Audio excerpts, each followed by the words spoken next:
Graça e paz, queridos irmãos, graça e paz a todos. Muitos dizem que a lei é para o Antigo Testamento, mas eu quero dizer a você da importância da lei do Antigo Testamento, não é? Os mandamentos, por exemplo, não é? Que foram escritos por Deus, não é? Para que Moisés levasse ao povo. Ele faz parte dessas leis, não é?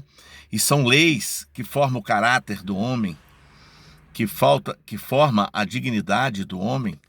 São leis que colocam o homem para estar na presença de Deus com dignidade, com respeito, nesta formação do caráter do homem, né? Essas leis do Antigo Testamento são úteis, tanto é que Jesus, quando chegou, diz: eu não vim para abolir a lei, mas vim para cumprir. É importante que saibamos que existem algumas leis que eram vividas naquela época. Não são leis para que nós vivamos hoje, não é? Mas existem leis do Antigo Testamento que ainda apontam para o futuro, que ainda apontam para o amanhã, que irão acontecer, pois os profetas são os responsáveis de trazer a palavra de Deus a nós. Por isso, cremos na palavra de Deus. Cremos que ainda foi profetizado coisas que irão acontecer, que fazem parte da lei do Antigo Testamento. É preciso entender que as leis do Antigo Testamento, muitas delas, quase todas elas, apontavam para a vinda do Filho do Homem, apontava para a vinda de Jesus Cristo. Por isto, não ignore as leis, né? Ela nos forma, ela nos coloca em harmonia com o Novo Testamento, com a graça.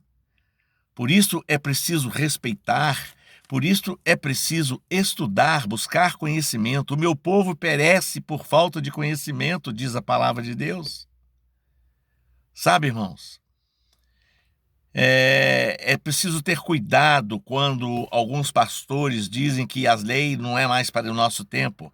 Sim, lógico, hoje nós não matamos mais ovelhas em sacrifício ao nosso Deus Todo-Poderoso, porque o Cordeiro verdadeiro, este Cordeiro que matava-se como sacrifício no altar no passado, no Antigo Testamento, é Jesus Cristo hoje para nós.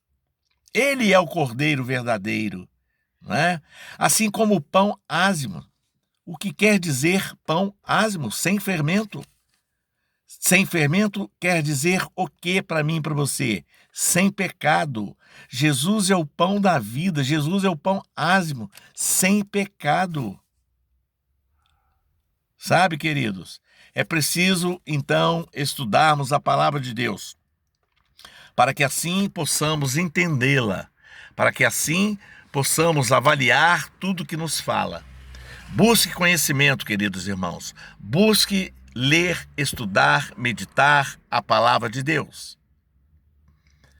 Pois a lei do Antigo Testamento, algumas coisas ainda vão acontecer, porque os profetas fizeram parte desta lei. Amém?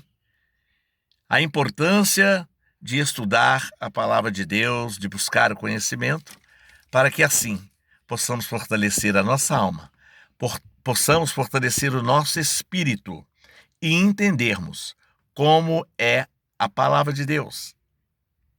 Que Jesus é o segundo pão, porque o primeiro pão fermentou, que é Adão, ele pecou.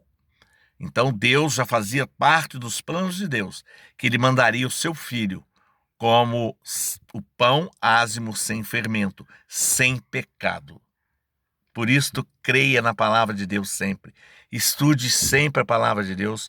Busque conhecimento para que nós possamos entender o que a palavra do Senhor diz para nós. Amém? Fique todos na paz. Shalom.